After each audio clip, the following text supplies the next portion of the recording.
Where's Santa? He's not here yet. We have to lure him in with milk and cookies or he won't leave presents. But how does he get in? The chimney. Duh. But what about the fire? Santa is fireproof. But there's 378 million kids who celebrate Christmas, on average 3.5 kids per family. That's 91.8 million homes. Even if Santa travels east to west using time zones and the Earth's rotation to gain 31 hours, he'd still need to hit 822.6 houses per second, traveling 3,000 times the speed of sound. How does he do it? He's fireproof.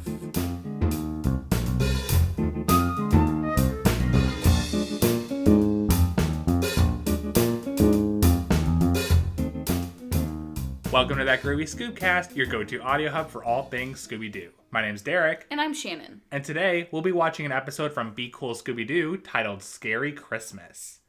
It feels so much like Christmas. Oh, yes. Very much so. Yeah? I mean, considering it just snowed the other day, actually. Yeah, Michigan, with its bipolar weather, I swear to God. Yeah. I'm so over it because it keeps going up into the 60s, and then I'm going to work in shorts. And then it snows while you're at work. And then it snows the next day, yeah. Gotta love it. Well, we watched this episode today, and I gotta say, I was pretty happy with it. Yeah, I liked it. Yeah? Like, I didn't take that many notes on it.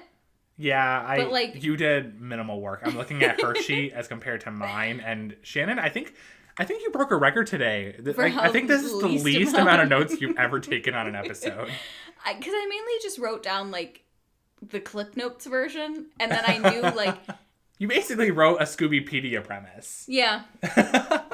Well, before we get to the premise or our review of this episode, we will kick off the Mystery Machine Match, our weekly trivia competition, where Shannon and I try to figure out which one of us knows Scooby-Doo better than the other. Currently, I do not have the scoreboard in front of me. I don't know where it is. I will have to find it. But we will record our points as usual. All I know is that Shannon is in the lead.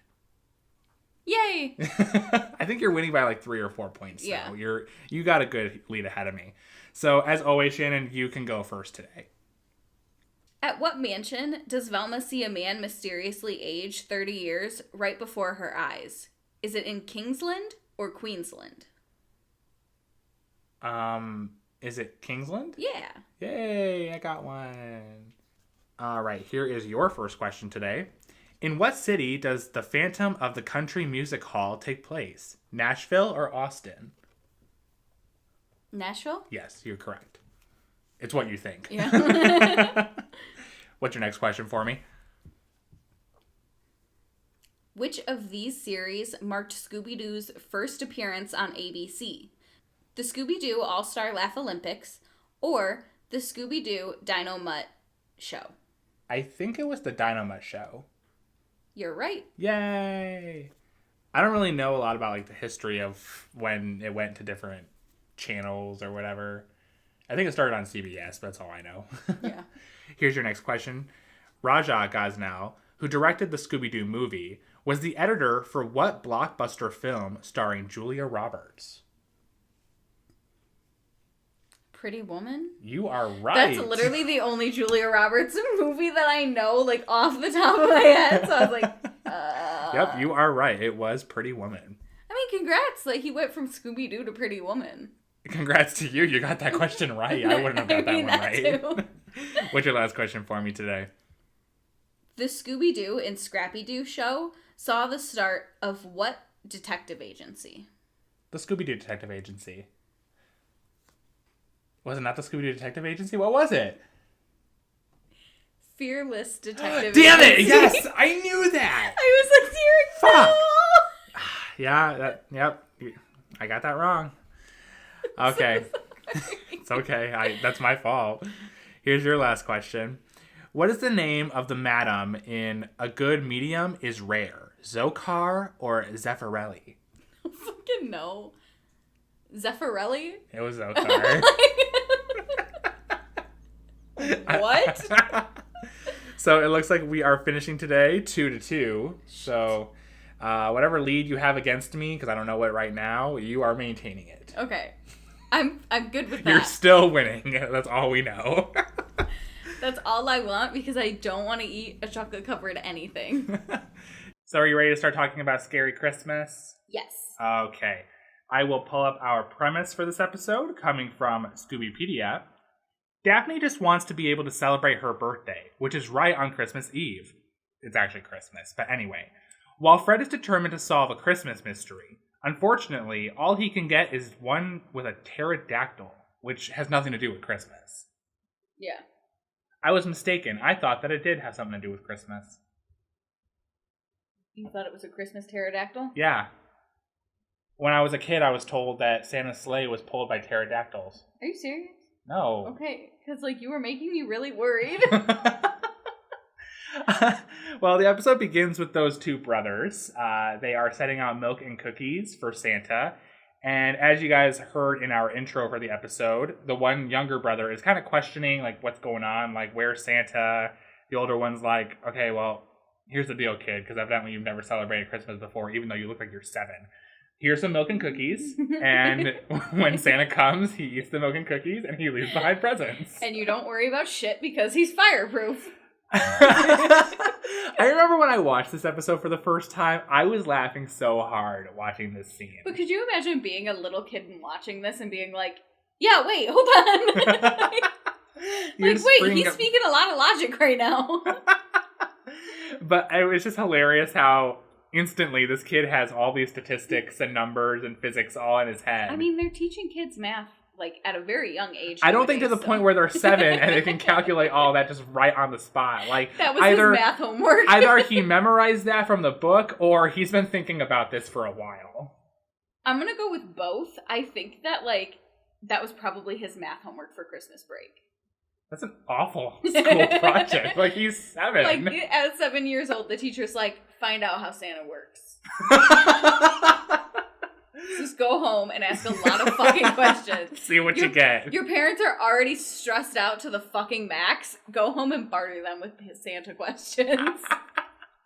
They hear something on the roof, so they go out to the window to check, thinking it's Santa. And it's a fucking pterodactyl. Well, they see, this shadowy figure sitting on the chimney. Which looks like a pterodactyl. Yeah. Yeah, it looks exactly like what it sounds like. And the younger brother, he's just like, this is Santa? Same. But no, it turns out it's a pterodactyl and he attacks. I don't know what happened to those kids. I assume they died, but... I mean, I kind of figured they just ducked back in the window, but sure. Here's my thing, though. Okay, the pterodactyl is operating completely independent of actual Christmas or, trying to steal gifts for the sake of stealing gifts. Yeah. So why is the pterodactyl just hanging out on this roof? I don't know. Why does the pterodactyl do anything that it does throughout the mystery? Okay, this mystery takes place within 2 days, right? No, I think it all takes place in one night.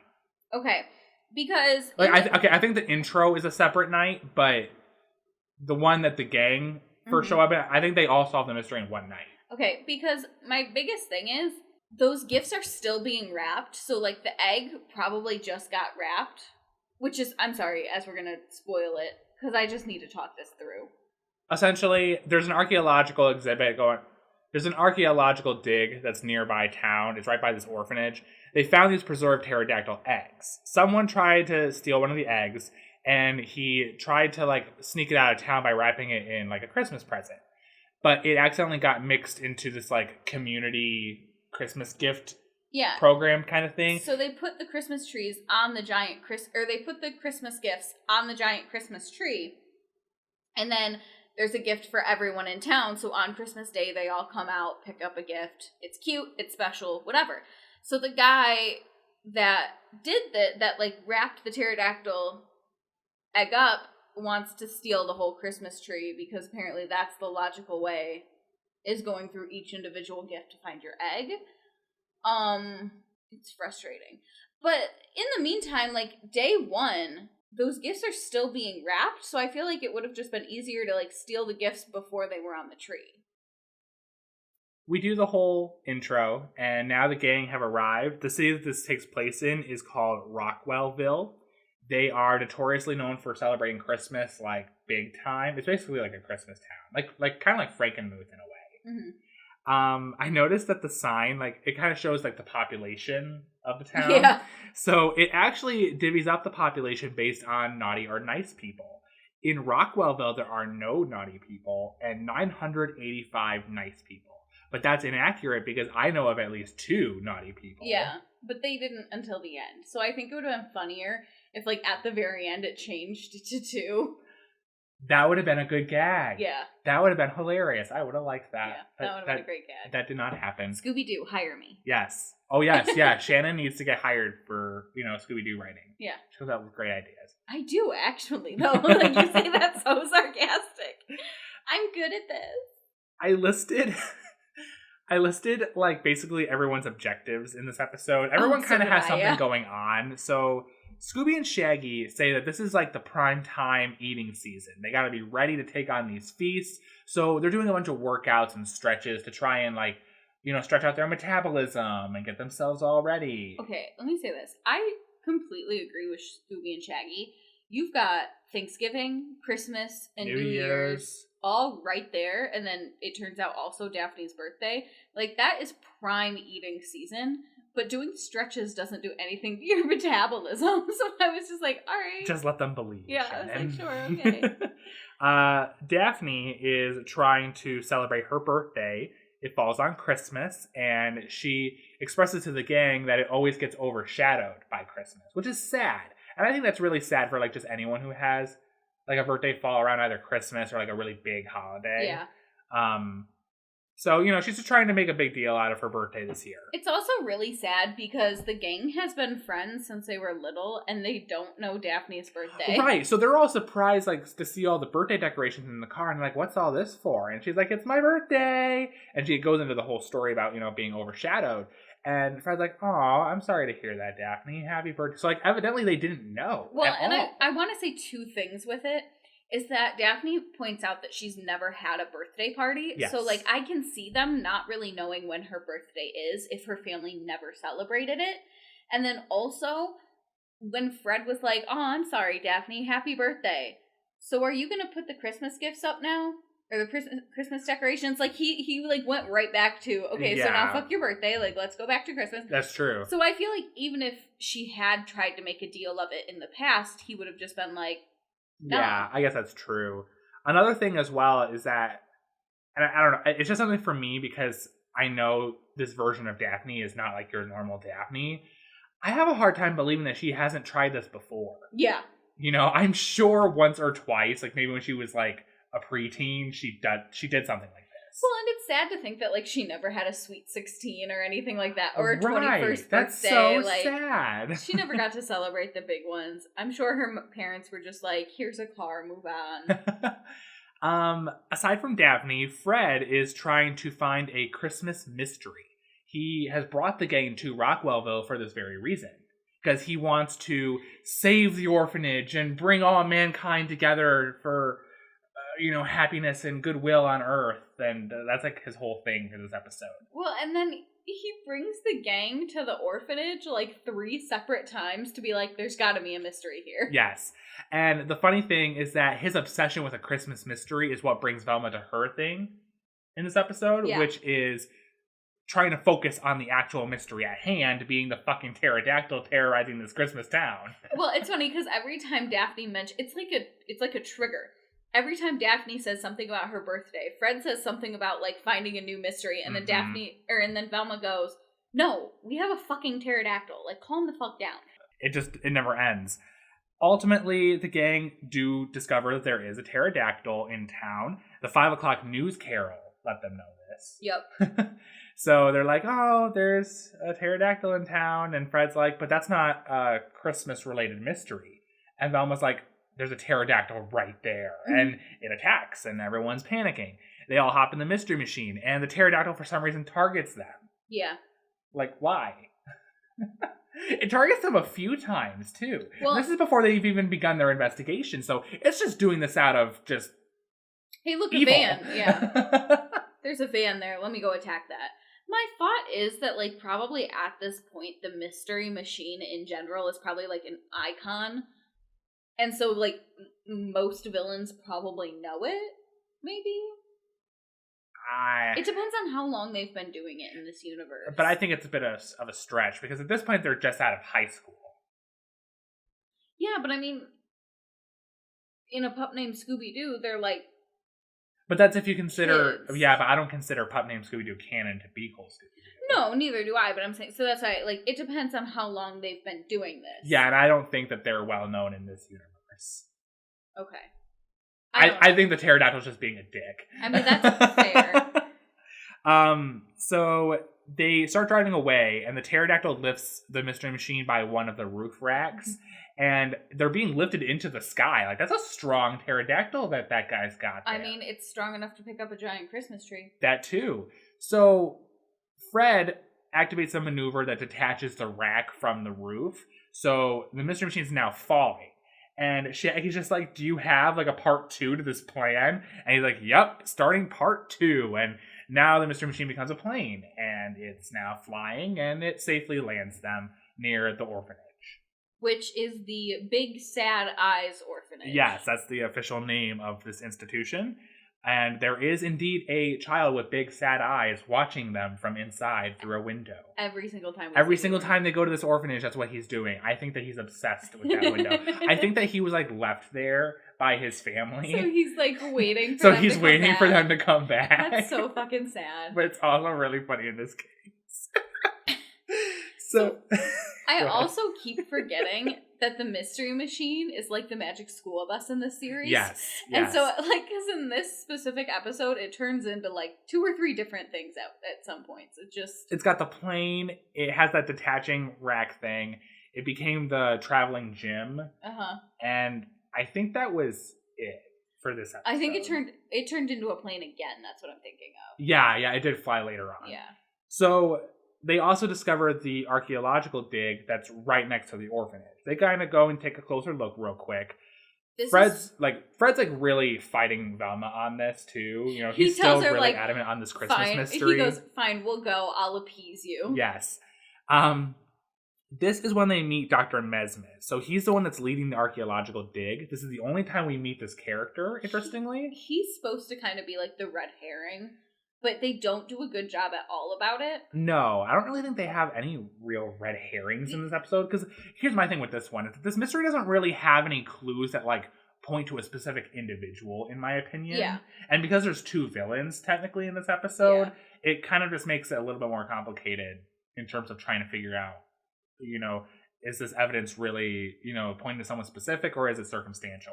Well, and my only thing with, like, the red herring, I'm gonna put that in quotations. I know you guys can't see that, but, because when he first comes out, whatever is, like, around him is making the pterodactyl sound. Yes, it's scaring Shaggy and Scooby when he's coming out. And they never identify what that is. He's just making a sound that happens to sound like a pterodactyl. And then he comes out and, you know, of course, like, he knows all about the archaeological dig. He's the leader of it. So you're kind of like, oh, maybe he's the bad guy. But when you're on your 3rd season of Scooby-Doo podcasting you know that that's not the bad guy. We have become experts. So oftentimes, though, in real life, guys, Shannon and I do try and figure out the villain before the end of the mystery, 100%. Just to see if we're right. I was 100% right this time, because the second this guy walks on screen, we meet David. He's the volunteer from the original group of archaeological people.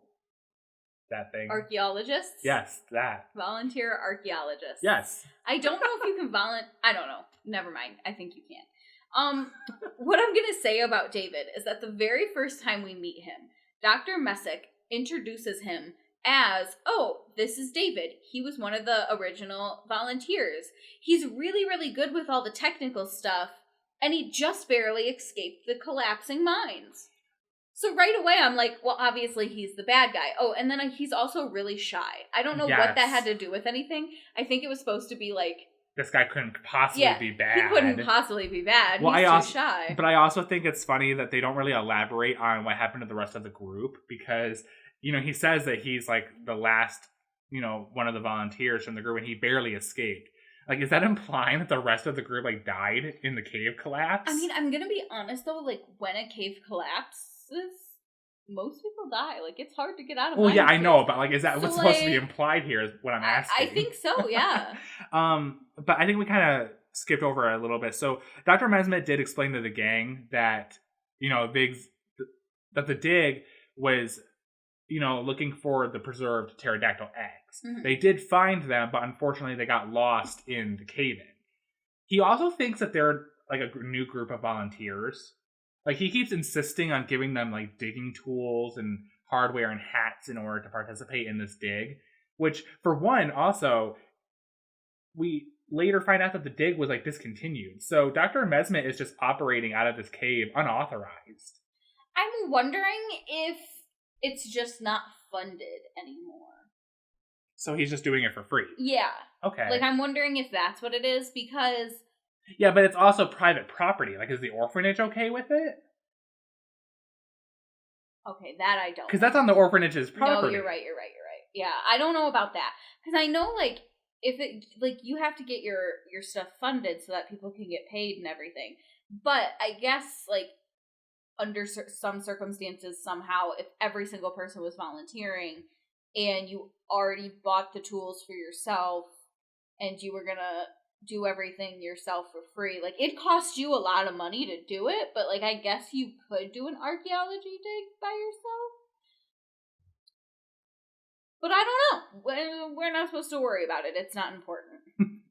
I made a note that Fred takes the gang back to the orphanage. This is the second time that he's done this. Oh, they do mention the pterodactyl at one point. Pterodactyl. They do mention the pterodactyl at one point, and Fred's answer to it is just, it is what it is. Oh, yeah. He's so passive about like, that mystery. I don't give a fuck he does about not care. Because I think at one point he even said, it's like, we can do a pterodactyl mystery any day. Yeah. Because pterodactyls are just terrorizing the nation. Yeah, of course. It's a worldwide epidemic. So then he goes, okay, well, I know what our next step is. And they go back to the orphanage, where that little boy is still sitting. Staring out the window, looking at them. He's looking at them, too. Oh, yeah, specifically. Daphne then decides to silly string Fred. Well, yeah, he's first talking about how he wants to focus on the Christmas mystery to, bring every person of different race and creed and color into, harmonious song.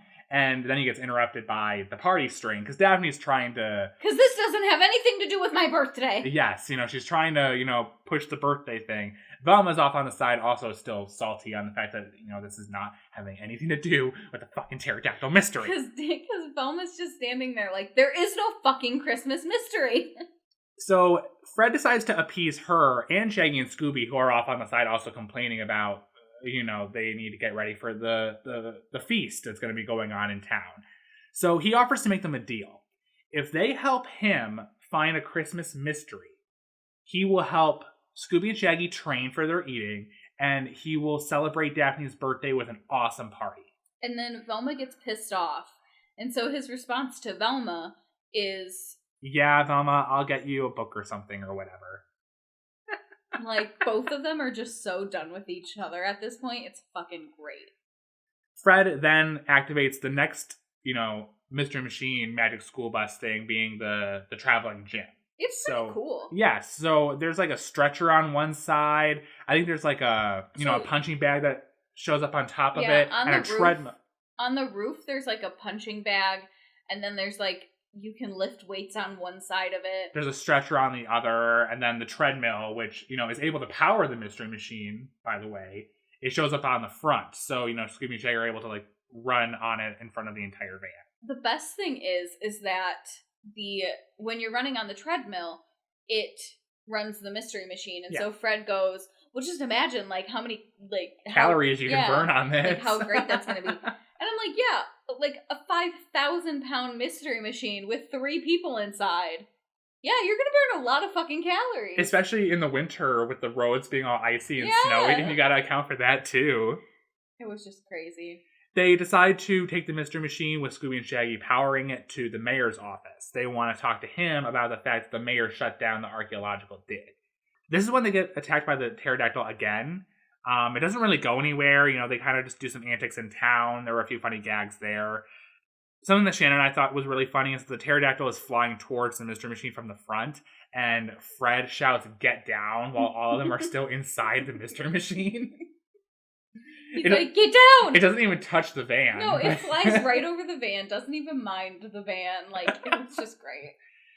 they make their way to the mayor's office. We meet Mayor Riker, and he says that the town is really focused on celebrating Christmas. And my thing is that, that's like his logic for not funding the archaeological dig, is that the town's just trying to focus on Christmas. So you don't want to also focus on archaeology and, get another form of tourism coming to your town? Like, no, how does this hurt the Christmas aspect of your town? He explains to the gang that, there's that giant tree, and how a big project that the town does every year is that they put a present on the tree for each citizen of the town. Yeah. That has to be fucking expensive. Keep in mind that population sign says that there are 985 nice people in town. So here's my question. For one, do naughty people not get presents? They don't have to worry about it. There's no naughty people. I know, but what I'm saying is that if there were, would they not get a gift? Isn't. I'm going to be 100% honest. This is definitely I guarantee you, because these people take Christmas so seriously, I guarantee you that instead of putting a 1, they would rather just kill you. So they'll just kill you or run you out of town? Have you ever seen Hot Fuzz? No. Okay, we're going to watch that. Y'all need to go home and watch it. Literally, no. We'll watch it and then you'll understand that reference. Because, they would rather, instead of putting a blemish on their town, just kill you. That's great. But then my other thing is, how expensive are these gifts that they're giving to, every citizen in town? At the end, we see some children opening up, a toy plane and a doll. And I would say that maybe those cost, $5 to $10, maybe? I mean, if they're cheap, honestly, that shit's expensive now. A toy doll is $12. Well, see, and that's what I'm saying. Let's go, conservative and say it's, maybe 5 to 10. If I go to the Five Below store. But see, that's anywhere between $4,500 to maybe upwards of $10,000. So here's my guess, is that one of two things. Either their taxes are really fucking expensive. They got high taxes in Rockwellville. Or it's one of those, pick a family things where you bring a gift, put it on the tree. Or, you bring a gift, get it wrapped, put it on the tree. And then, you pick another gift on Christmas. Or maybe it's that tourist revenue or something. Yeah. I don't know. Really high taxes. It was just something I was thinking about. It's how expensive is this project, considering how many people live in this town? So, Scooby and Shaggy are off on the side. They discover a gift wrapping machine, which I need in my life. I fucking love that. Fun fact about me, guys, is that I am the worst at wrapping presents. Everyone in my family makes fun of me when I give them a present because they know it's from me, because they can tell based on how I wrap the gift. Fun fact about me is I wrap really well, but I'm such a procrastinator that I wait until Christmas Eve to wrap all of my gifts. So we're both terrible gift-giving people. Yeah. So, it's basically just showing the different gifts. They're coming on a conveyor belt. They go through this shroud, and it comes out the other side perfectly wrapped. Awesome. They have some fun with it. They throw a yo-yo into it and a baseball. And I do really enjoy the fact that Scooby and Shaggy were investigating it. Yes. They that was the most investigating we saw that entire episode. It's just that. Because they took a little peek inside and then they get pushed in by a bike. Yeah. And then they're now riding the bike inside of the gift wrapping. Yeah. It was pretty funny. The mayor tells Fred, Daphne, and Thelma that he's getting a little nervous about the Christmas tree project because the star isn't ready for it yet. Apparently the man who's designing the star, his name is Alistair Leventhal, he's redesigned the star 3 times. Now, my first initial instinct, not necessarily thinking that he's the villain, I was thinking, why? It's a Christmas star. How complicated is it? They take this shit really seriously. Yes, they do. Look, if he makes the wrong star, he could be next on the hit list. You're right. This town has a lot of high standards and expectations. He has to meet them, or they're just not going to put up with it. I didn't think about that. Yeah. Fucking told you. That's scary. Mm-hmm. Rockwellville's a terrible place to live. We're watching Hot Fuzz tonight. Yes. Make you watch it. My next note is that Fred takes the gang back to the orphanage again. I don't remember why this time. Yeah, I never remember what the actual, dialogue is that makes him just be I know just where to go for another clue, and they end up back there. And, again, I don't think they zoom in on him this time, but we do see the kids still standing in the window. Scooby discovers a gift bow. It was a little trail of them in the snow. One of them got caught on his nose. They start following it. Horror story shit right there. Yeah, because it's dark. There's no lighting. And then Shaggy's like, wait, Fred, didn't you park the mystery machine over there? And he's like, yeah, it's gone. So they're like, okay. They leave that alone. They continue following the trail. And then they think they hear something. So they like stop. And they're like just watching, really hesitantly. And then all of a sudden the mystery machine falls out of the fucking sky in two pieces. Yeah, it's cut in half. Like, not like down the middle, but like the roof is detached from the bottom of the van. But like my thing is it just fucking fell out of the sky. The pterodactyl is just capable of picking up this van and also tearing it in two. I want to know how he did it. He's good with the mechanics and stuff. I guess so. But he's just really shy. David is our villain, guys. I don't know if we actually explicitly said that. Yeah. He's one of them. Alistair's the other. We'll get into it. Spoilers. So, they panic, and the pterodactyl then grabs Daphne and Scooby. Like for reasons. Funsies, yeah, right. And this is when one of my favorite gags of the episode happens. So, as the pterodactyl is flying off with Daphne and Scooby, Daphne just shouts, "Worst birthday ever!" Because honestly, I would probably do the same. Like, this is the only year I'm trying to celebrate my birthday, and I get fucking kidnapped by a pterodactyl. Yeah. Yeah, thanks. So, there was a huge elaborate chase scene. I didn't really write down the specifics. They're just fucking around. Yeah, a lot of stuff happened. I think a giant Santa balloon popped, and they somehow survived that. Yeah, the gang definitely would have been dead. Yes. So, after all the chaos the pterodactyl, does in town, there's a few things that are destroyed. They're now sitting on the sidewalk outside of Alistair's, art shop. So they meet him. He explains that the reason why he was redesigning the star is because... Why did he say that? He kept redesigning it because the pterodactyl had to be picked... It had to... Well, yeah, I know, but what did he tell the gang? He gave the gang a different reason. Oh, I think he just said that they have, really high standards or something. Like, he said something stupid. It was something similar to, it just wasn't right... And the mayor can bitch all he wants, but when it's done, it's going to be perfect, so fuck off. Oh, yeah. I knew that he was just saying, the mayor can complain all he wants, but I feel like he actually gave a pretty legitimate reason. I just don't remember what it was. I don't remember what it was, and I didn't care. I don't know. Ultimately, it doesn't matter. The real reason why he's doing it is because Alistair is in on the whole pterodactyl fiasco. He is designing the star so that when it's actually attached and screwed onto the tree, which, who screws on a star to a tree? But anyway. I guess. When they do that... The pterodactyl is able to easily, latch on to either side of the star, and it is able to lift the entire tree. Yeah. That's the whole gist of it. He also says that he hates Christmas. I want to know why. Maybe it's his birthday too. Or just the simple fact, he could be Jewish. Maybe he can't escape Rockwellville, and he's being forced to be nice all the time. Or he'll die. Because of those high standards in this town. Yeah. He's scared for his life. That's why he wants to get out. He's like, I gotta get the fuck out of here before they find out I'm Jewish. So not long after this, they decide to, formulate a plan. They go to the tree lighting ceremony. And the pterodactyl does indeed show up, lifts up the tree, and flies off with it. The gang is not far behind because they are in the flying mystery machine. They are chasing it down. A bunch of antics ensue. Daphne decides to actually go on the offense by taking the party string. And her, Velma, Scooby, and Shaggy spray the pterodactyl down with the party string. Yeah. Party string? Yep. Birthday girl's choice of weapon. Yes.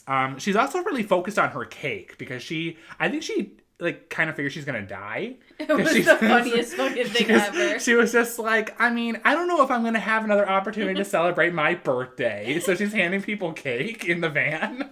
I don't think they ever got a chance to eat that cake either. I don't think they did. No, because Fred accidentally slammed his face into it, remember? That's what it was. And he had icing all down his face, and people thought that he was Santa.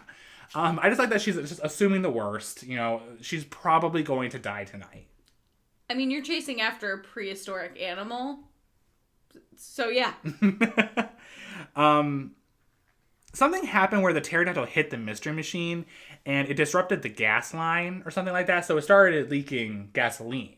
So the mystery machine quickly ran out of gas and it was falling out of the sky. But then Scooby and Shaggy, defying the laws of physics and gravity and all that bullshit, hop on the treadmill. And just start running. And the treadmill is now powering the mystery machine. It continues to fly.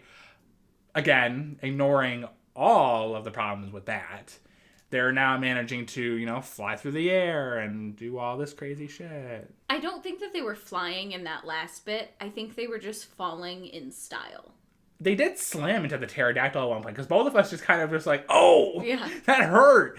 The pterodactyl eventually spiraled into a bunch of Christmas lights, and that's how it kind of like got tied up right out around where the tree fell, because they did end up knocking the tree out of its grasp, and they caught all the presents in these sacks that Daphne just had for reasons. For a sack race. Is that what it was? Yeah, she tried to get Scooby and Shaggy to do it in the beginning. Oh, I forgot about that. She uses the sacks to, catch all the presents that are now falling out of the sky. And then they fucking Santa it up. Yeah. Oh, yeah, a kid thought that they were Santa flying through the sky based on, Fred looks like Santa, the mystery machine losing its roof makes it look like a sleigh. Scooby had on a clown nose, so he looked like Rudolph. The reason is because Daphne wanted him to be the clown for her birthday. But the kid sounded sick. I mean, he was an orphan. He was holding someone's hand. It was the hand of the helper person at the orphanage. Oh. There's just so many orphans in this town. They're all orphans. Because their parents keep getting killed because they're not nice. Oh my god. That's the reason.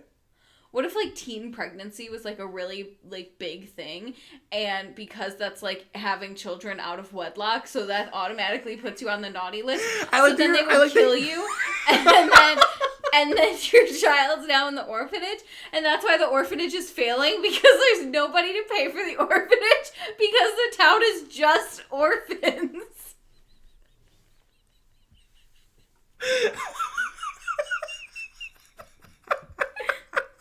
I figured out the mystery. Fred, there was a Christmas mystery. I solved it. Call the FBI.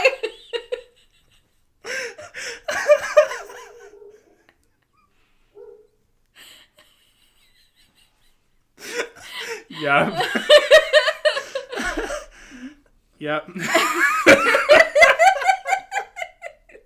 I was wondering, because at the end, when they do find the egg inside one of the presents, and the mayor was just like, the orphanage is saved. I'm like, why? Was the orphanage in danger? Okay, what was the town number again? There were 985 nice people and 0 naughty people. So do you know what that means? There's 985 orphans in Rockwellville. No, because we met at least 3 adults. Okay, so go on. So there's 900, or we saw 4 adults, because that little kid was holding a hand. Okay, just go ahead, though. There's 981 orphans in this town. I'm in tears. That was fucking hilarious. I solved the mystery. You solved the mystery. Christmas is saved. They discovered David inside the pterodactyl costume. I would love to know how he actually, operated that thing. He just flapped his arms really hard. That's all I can assume. It was a Christmas miracle. But they go into the backstory. So, he was volunteering on the archaeological dig, found the egg, got it lost inside the whole gift wrapping scheme, and that's when he generated the tree stealing plan. Worked with Alistair to get him out of town because, he's in danger of being killed by the other townspeople. And that's what happened. The best part of the entire episode is when David goes, and we would have gotten away with it too, if it weren't for... Oh, shut up, we didn't. Yeah. Alistair's so over it. He was so pissed. He's like, shut the fuck up. We didn't get away with it, so there's no what if. They are now both officially naughty. They're going to the death penalty. Yeah. They're going straight to the electric chair. Yep. Because they have to be the most Christmas town. And in order to be the most Christmas town, you have to have 100% niceness. Yeah. Yep. You can't have naughty people in a Christmas town. That's not how that works. No. Even the Grinch lived off-site. He didn't live in Whoville. He didn't. He lived in the mountain range. I was going to propose a different theory earlier. But but you like mine better. I did, but I'm going to say mine now. So my theory was that the orphanage is actually just a bunch of naughty orphans. And the orphanage is outside of Rockwellville. And that's why it's in danger of closing, because it's not in any town. I mean, that also makes sense. But I like mine better. They're both great. But it's just... So then when they open all the gifts at the very end of the episode, this orphan opens up the egg. That was the orphan that was staring out the window. Yeah. So he's getting emotional because all the other kids are opening presents. But my thing is that, okay, so if you actually are a citizen of Rockwellville, you do get a present. Like, go find it. Like, your name's on it somewhere, right? I don't know if they put names on it. But just go open one. They're everywhere. Yeah, he did open one. Well, no, Fred gave it to him because apparently he's incapable of just going and grabbing one. He's an orphan. He doesn't... Fred does give it to him, and they're both, like, in teary-eyed moment. It was the most obnoxious thing I've ever seen. Scooby and Shaggy are off on the side, bawling their eyes out. The kid does open it, finds that egg. He's pissed. Oh, he was pissed for the rest of the episode. Oh, yeah. But the mayor does grab the egg, and he's like, oh, my God, here's the egg. And because it was found on, the orphanage land, it does belong to them, so they get the money. The orphanage is saved. Great. And, the entire time, even when he's like, the orphanage is saved, the kid kid's is still pissed. Yes. So then he's just like, okay, let's all go to the feast. And Scooby and Shaggy have already started eating. And then...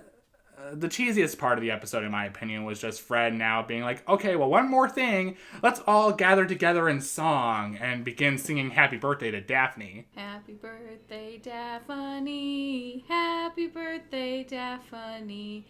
Happy birthday, Daphne. Happy birthday, Daphne. Happy birthday, Daphne. Happy birthday, Daphne. Happy birthday, Daphne. Happy birthday, Daphne. Yeah. I thought you guys would appreciate that. Yeah, that's basically how the episode ends. It was cheesy. It was annoying. I don't know why they just didn't do a regular Happy Birthday song. Because they... Don't fucking tell me that song's copyrighted and they couldn't do it. I hope so. We'll be looking that up later. Kill me. We'll discover that later. Daphne already hates Christmas because... it overshadows her birthday. Yeah, so you're gonna insult her by singing her birthday in a Christmas song? Or was that supposed to be like her birthday overshadowing a Christmas song? I prefer to look at it the other way. Yeah, because, I was just like, that's fucking insulting. I'd just be standing there like, so y'all about to sing me fucking Christmas songs? It's my fucking birthday. It's my motherfucking birthday. That's how the episode ends. Shannon, what did you rate this episode, Scary Christmas, on the Scooby Snack-O-Meter? I actually gave it 7. 7? Okay. Talk it out. I really liked it. It was funny. We always have a lot of laughs with Be Cool. I always like their episodes. But it was just so fucking stupid at the same time. So I gave it a 7. I liked it though. I gave it an 8. Alright. I think that out of the 3 that we've watched so far for Be Cool Scooby-Doo, this one was my favorite. I think the gags were really funny, well-timed.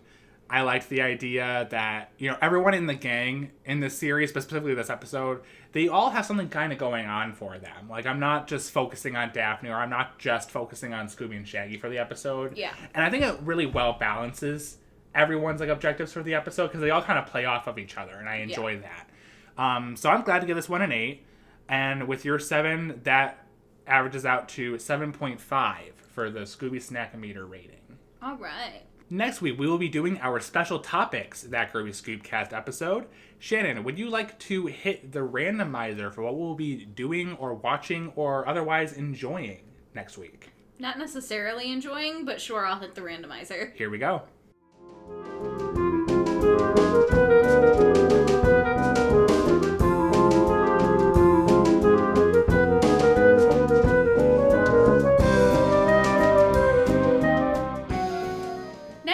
We will be watching Shaggy Busted.